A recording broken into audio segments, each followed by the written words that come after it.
Before sunrise on September 25th, the sky over the Black Sea was about to turn into a battlefield.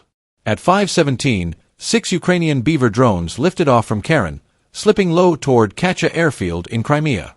2 parked and 26 transports waited on the ramp, perfect targets.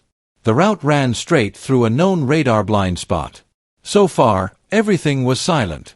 What the Ukrainians didn't know was that a Tor M2 air defense battery had quietly rolled into position, right inside the gap. At 12 kilometers, the radar locked onto all 6 drones. In the lead drone, the alert tone shrieked, the one every operator fears. A missile was already flying. The 9M331 interceptor screamed through the air at Mach 3. 18 seconds from launch to impact. A warhead powerful enough to shred anything within a 16-meter blast radius. No time for hesitation. The operator shoved the drone straight for the sea. The composite airframe groaned under the strain as it dove to just 3 meters above the waves, skimming so low the spray misted the camera lens. The missile tried to follow, but it wasn't built for this. Designed in the 1990s to chase high-flying jets, the interceptor struggled to track a slow composite drone hugging the surface. Pulling extreme G-forces in the turn, its control fins overheated. At 850 meters per second, the missile clipped the water. Impact. A white plume exploded 40 feet into the air. Shrapnel tore into the second drone. Its right wing vanished in fragments, and the aircraft corkscrewed straight into the sea. The other 5 drones scattered instantly, like billiard balls breaking apart, each darting in a different direction. The Tor operator scrambled. His system could track 48 targets and engage 4 simultaneously, but it assumed aircraft moved in predictable straight lines. One drone banked away from the group, climbing steeply toward Ukraine. It didn't hide its radar profile, it expanded it, rolling broadside to triple its signature. What had been a pinprick turned into a glowing beacon. To Soviet-era tracking software, a large radar return plus vertical acceleration meant one thing. High-priority target. 2 missiles locked onto the decoy and chased it north. Meanwhile, the 4 real attack drones dropped back to wave height, vanishing beneath radar coverage as they raced toward Crimea. By the time the operator realized he'd been fooled, the drones were already inside the Tor system's minimum engagement range, the blind zone where missiles don't have enough distance to arm their warheads. It's the aerial version of being hugged in a fistfight. His frantic warning crackled across the net. 4 drones ultra-low. Heading 270. They know our positions. That transmission reached a Raptor-class patrol boat hiding behind the abandoned Derelch gas platform. Engines cold. Crew waiting exactly for this scenario. At 5:28, the alert hit the Black Sea Fleet Command Center. The dispatcher studied the chart and nodded. Russian intelligence had learned that Ukrainian drones often crossed the coast between 5:30 and 6 o'clock, right during the watch change, when alertness dipped and breakfast took priority over interception. The rusting platform, abandoned since Russia seized Crimea in 2014, stood 30 meters above sea level, perfect cover for an ambush. It lay 18 kilometers offshore, beyond Ukrainian artillery range, but close enough to intercept fast-moving threats. The sea beneath it measured 45 meters deep, ideal for maneuvering or stealth anchoring. On the Raptor's bow sat the Upravicord remote weapon station, a gyrostabilized turret controlled from below deck. Its 14.5 mm KPVT heavy machine gun could punch through an inch of armored steel. The gunner didn't need to see the targets. His screen fed him thermal imagery and ballistic solutions in real time while the boat bounced on the waves. At 5:31, the 4 drones reached open water. Their operators flew blind, guided only by GPS waypoints, their video feeds washed out with dark water and static. 8 kilometers ahead, the Raptor's thermal imager caught them instantly. The drone's gasoline engines burned at 200 degrees Celsius. The sea sat at 15 degrees Celsius. On thermal optics, they glowed like cigarettes in a dark room. The ambush began without warning. 14.5 mm fire erupted from the shadows. The weapon's computer solved instantly. Target speed, 150 kilometers per hour. Range, 1,800 meters. Crosswind, 3 meters per second. The lead drone absorbed 6 hits in 2 seconds. Armor-piercing slugs tore through its hollow composite body like needles through paper. But the design saved it, a nearly empty airframe, vital electronics tucked into corners. The rounds passed through without striking anything lethal. The operator yanked back, climbing hard. Sparks burst from severed wiring. Smoke streaked behind the drone like a thermal beacon. At 100 meters altitude, geometry took control. The Raptor's gun could elevate to 60 degrees. The rising drone sat almost directly overhead at 85 degrees, visible, trackable, but unreachable. It was like trying to swat a fly on the ceiling while pinned to a chair. The patrol boat surged forward, 0 to 48 knots in 12 seconds, hammering over wave crests like a skipping stone. The gunner fought the stabilizer, but the system wasn't built for a boat that went airborne every 3 seconds. The 3 remaining drones burst apart around the Raptor. 2 veered left. 1 broke right. The gunner had seconds to choose. The captain attempted a turn at full throttle, but physics has no mercy. At 48 knots, the turning radius stretched to 300 meters. Any sharper maneuver risked capsizing the boat. By the time the crew realigned their guns, the drones were gone, streaking low toward Crimea. They hadn't been outgunned.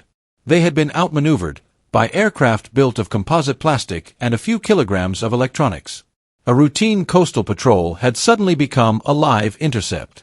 30 kilometers east, a Ka-52 attack helicopter broke from its orbit and banked hard toward the target zone. For 2 hours it had circled empty water, burning 500 liters of fuel per hour. Now, only 40 minutes remained, just enough time for one fight before heading home. The Ka-52's twin rotors spun in opposite directions along the same shaft, canceling torque without the need for a tail rotor. Most helicopters waste nearly 15% of engine power keeping themselves from twisting out of the sky. The Ka-52 puts that energy where it matters, speed and firepower. Today it would need both. At 8 kilometers, the Arbalete 52 radar lit up 4 incoming Beavers. The pilot armed a Vickers missile, built to tear tanks apart, now about to be used against small drones. It was like swinging a sledgehammer at a mosquito. Powerful, but ruthless precision was required. The Vickers doesn't hunt on its own. It rides a laser beam, following it like a train on tracks. The helicopter paints the target, and the missile locks onto that beam from behind, correcting its path at Mach 2 while pulling up to 20 gs. It's pure geometry in violent motion. Missile, helicopter, and target all moving at once. The shot passed within 3 meters. Against a tank, the proximity fuse would have detonated instantly. But the Beaver reflected radar like a business card, not a billboard. Too small. Too faint. The fuse never triggered. The missile flew past, harmless. Next came electronic warfare. The Ka-52 flooded drone control frequencies with 100 watts of static, a wall of noise as overwhelming as standing beside a rock stage speaker. All 4 Beavers immediately lost contact with their operators. But jamming only works if someone is still trying to talk. With the signal gone, the drone switched to memory mode, no evasive maneuvers, no AI thinking, just simple GPS waypoints. Fly here. Hold altitude. Dive on target. Precision pizza delivery. Carrying explosives. The formation split. One drone climbed to 200 meters for altitude advantage. Another stayed low at 50 meters, right where the helicopter's weapons worked best. 2 plunged toward sea level, slipping into the Ka-52's rotor wash, where the airflow churned the air into controlled chaos. The pilot rolled into a brutal dive, pulled 3 gs, and lined up his 30mm cannon. But helicopter guns come with a catch. The entire aircraft has to aim with the weapon. Firing is like trying to snipe while flying an 8-ton rifle. Worse, the 2A-42 cannon was bore-sighted for 500 meters. Any target closer would actually sit above the point of impact. The rounds compensated for bullet drop that hadn't happened yet. Shells tore fountains from the sea, but hitting a crossing drone while diving at 280 kilometers per hour is pure math. And math has no mercy. One drone caught the helicopter's rotor wash. Imagine standing beneath a hovering jet engine, and spiraled wildly.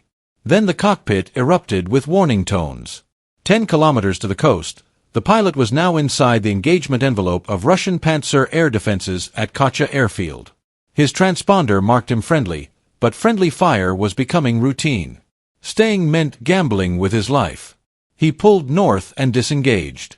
At 5:45, all 4 battered Beavers crossed into Crimean airspace. The helicopter's role was over. Coastal defenses would take over, or so it seemed. The coast lit up instantly. 2 radars, the MR-10M1 coastal station and a mobile podlet, K1, painted the drones with electromagnetic beams strong enough to heat metal at 30 kilometers. Target data streamed to Panzer batteries at Katcha Airfield. But fate had played a quiet trick. After a strike weeks earlier from the north, every Panzer launcher had been reoriented to face the wrong direction. Turning them south would take 30 seconds.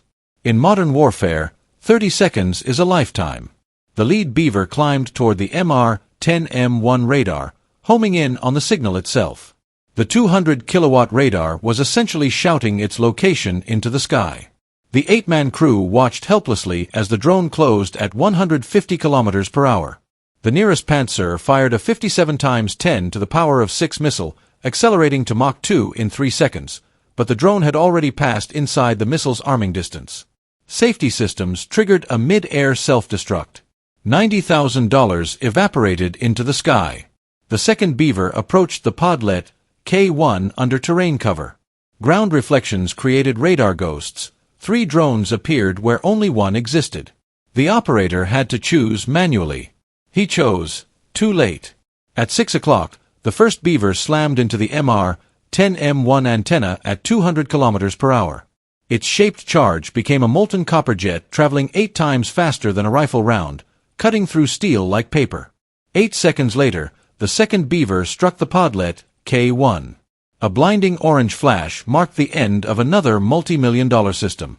The third drone, damaged but flying, lined up on Katcha Airfield, where 2 parked An-26 transports sat exposed like gift-wrapped targets. The fourth Beaver swung wide from the west while the Panzers were still rotating. At 6:01, the third drone dove. Impact. Seconds later, the fourth followed. The explosions crushed everything within 50 meters before the firestorm even arrived. Flames surged 40 meters high, burning over 2,000 degrees, hot enough to liquefy aluminum. By sunrise, both An-26 aircraft had become melted pools visible from space. For the 4th time in a single week, Ukraine had struck the same airbase, exposing a truth no radar could hide. In modern warfare, speed beats strength, and adaptation defeats technology. IR defenses work.